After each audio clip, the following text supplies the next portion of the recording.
Tension member, पहली चीज तो यह है कि टेंशन मेंबर होता क्या है। Member subjected to axial tensile forces are called tension members. हमने कहा था कि मेंबर बेसिकली ट्रस्ट जो होती है ये एक्सियल फोर्स मेंबर की जो है कम्बिनेशन से बनती है। इसमें हर मेंबर में एक्सियल फोर्स होती है। एक्सियल फोर्स दो किस्म की होती है, one is called the tension force, ठीक है, जिसको हम पुलिंग कहते हैं, और second is called the compression force को हम पुशिंग ऑफ द मेंबर कहते हैं। अगर आप मेंबर उठा के पुश करें दोनों एक दो दूसरे की तरफ तो वो कंप्रेस हो जाएगा, अगर दोनों तरफ से पुल करने लग जाए किसी मेंबर को तो वो क्या हो जाएगा, टेंशन होगा। सो उसने कहा members subjected to axial tensile forces are called tension member. These members tends to elongate on the application of load। यही लाजिम है, जो मेंबर अंडर टेंशन है जब उसमें पुलिंग हो रही है तो क्या करेंगे, जब लोड अप्लाई करेंगे तो वो इलोंगेट होने की कोशिश करता है, होता नहीं है। अगर इलोंगेट हो जाए तो मेंबर फेल हो जाएगा। It is under elongation, it tends to elongate the member।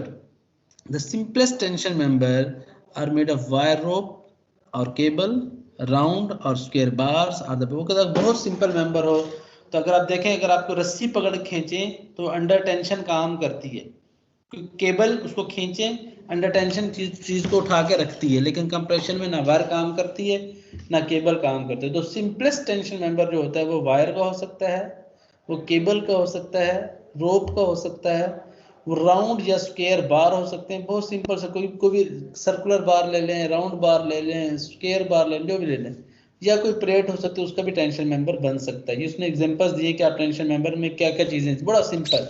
उसके बाद वायर रोप और strand is used for guy wires, floor suspenders in suspension bridges.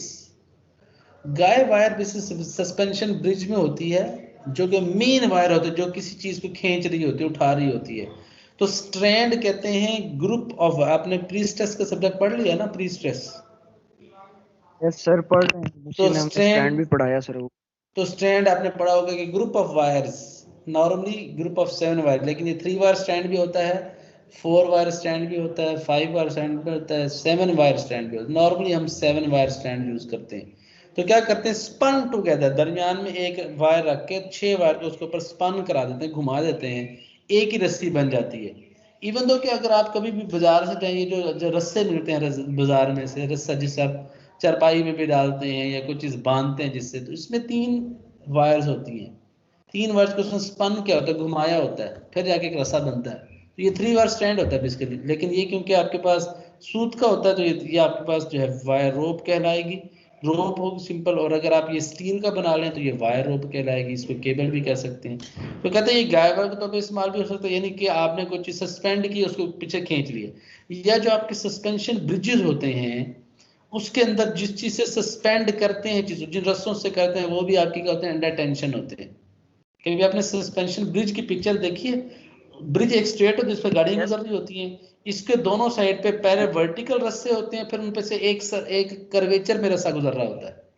ये जो वर्टिकल रस्सियां होती हैं, वर्टिकल केबल्स होती हैं, इनको सस्पेंडर कहते हैं।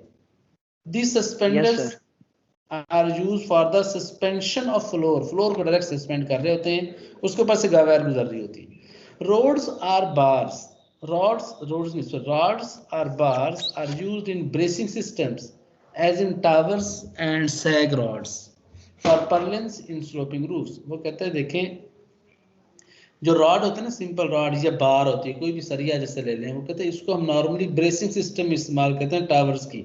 जब कोई टावर बनाते हैं उसके अंदर आपने कभी देखा रॉड से कनेक्शन दिए होते हैं, इंक्लाइंड ब्रेस किए होते हैं, दो वर्टिकल, अगर हमारे 2 लाइनें हों उसके दरमियान में क्रॉस सरिये लगा देते हैं। तो जो रॉड होती है, बार होती है, क्या करते हैं, टावर को ब्रेस सिस्टम के तौर पे यूज करती हैं। और सैग रॉड के तौर पे भी यूज कर सकते हैं, जैसे कि आप सैग रॉड आपने पढ़ा है ना लैब में, सैग रॉड बेसिकली हम कहाँ डालते हैं, 2 परलिन्स के दरमियान। ये सैग रॉड अंडर टेंशन होता है, क्यों, ताकि परलिन अपने आप अपनी लोकेशन से दूर ना हो, उनको एक एंगल पोजीशन पे अचीव कर, जब लोड आता है ना तो परलिन राइट तरफ मूव करती है, उससे क्या होता है, उसके अंदर बेंडिंग आती है। परलिन हम बेंडिंग लाने नहीं देते। ऐसे फॉर परलिन स्लोपिंग रूफ, वो कहता है अगर स्लोपिंग रूफ में परलिन के तौर पर भी आप सैग रॉड यूज कर सकते, सॉरी रॉड यूज कर सकते हैं, बार्स यूज कर सकते हैं, एज ए परलिन डिजाइन कर सकते हैं अगर आपका लोड बहुत कम है। In general, single shapes such as an angle section, एक single angle, plate, सादा सी plate, W, S section and T are economical then built up section and recommended to be used as tension member। वो कहता है अगर general बात करें, जितने भी सिंगल शेप है ना, ये ज्यादा इकोनॉमिकल हैं टेंशन मेंबर के लिए। कंप्रेशन के लिए बिल्टअप पे जाते हैं, डबल एंगल पे जाते हैं। टेंशन मेंबर में हमें ज्यादा बेहतर, ज्यादा इकोनॉमिकल क्या है कि आप सिंगल सेक्शन लें, एंगल सेक्शन ले लें सिंगल, कोई प्लेट ले लें, डब्ल्यू सेक्शन डिजाइन कर लें, एस कर लें, टी कर, सबको पता है what is W, what is S, what is T, सबने पढ़ लिया, ऐसे पढ़ा हुआ ना। तो ये क्या इकोनॉमिकल है। देन बिल्टअप, बिल्टअप कौन से होते हैं जिसमें हम एक से ज्यादा हार्ड रोड सेक्शंस को मिलाकर कोई नया सेक्शन बनाते हैं। हार्ड रोड को एक ज्यादा मिलाकर क्या कहते हैं, उसको क्या कहते हैं, बिल्टअप। जैसे back to back channel box है, face to face channel box है, 4 एंगल बॉक्स सेक्शन है, तो बना सकते हैं। वो कहते हैं बेहतर क्या है कि हम क्या करें, सिंगल एंगल यूज करें डिजाइन टेंशन मेंबर्स के लिए। कंप्रेशन के लिए आप कर सकते हैं। अभी हम क्योंकि टेंशन पढ़े तो सारी टेंशन डिटेल आएगी।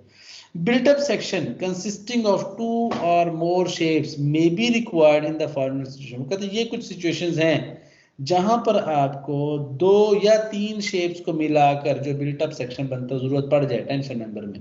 कौन कुछ situation? Situation number 1, the tensile capacity of a single rolled section is not sufficient. जो आपका सिंगल हार्ड रोड सेक्शन है जो आप डिजाइन कर रहे हैं, उसकी कैपेसिटी, टेंसाइल कैपेसिटी सफिशिएंट नहीं है। आपका टेंसाइल लोड ज्यादा है, टेंसाइल कैपेसिटी कम है, तो फिर डबल पे चले जाएं। दूसरा, slenderness ratio KL/R does not provide sufficient rigidity. Rigidity हमारे अगर नहीं मिलती, रिजिडिटी होती है रेजिस्टेंस अगेंस्ट डेफॉर्मेशन। रिजिडिटी कहते हैं रेजिस्टेंस अगेंस्ट डेफॉर्मेशन, कि अगर किसी चीज पर लोड आता है तो वो डिफॉर्म होती है। अगर कोई मटेरियल उस डेफॉर्मेशन को रेजिस्ट कर रहा है, कितना रेजिस्ट कर रही है, उसकी रिजिडिटी होती है। डेफॉर्मेशन को, लोड को रेजिस्ट करना, ये उसकी कैपेसिटी होती है।